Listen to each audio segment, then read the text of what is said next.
ជាកម្មកររថភ្លើងកំសត់បងជាកម្មកររថភ្លើងកំសត់សុផ្ញើសម្បត្តិតាមអ្នករត់ពុន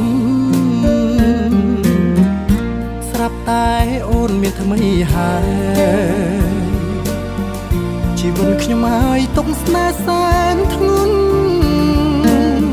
ម្ដាយអូនជាផ្ញើតាមអ្នករត់ពុនម្ដាយអូនជាផ្ញើតាមអ្នករត់ពុនមិនងាយឬគុណថាបងក្រខ្លាំង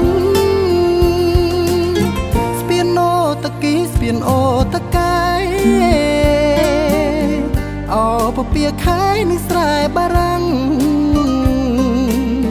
បើដឹងរឿងខ្ញុំសូមជួយបិណ្ឌបាំងបើដឹងរឿងខ្ញុំសូមជួយបិណ្ឌបាំងធ្វើជារនាងបាំងស្នេហ៍នេះផ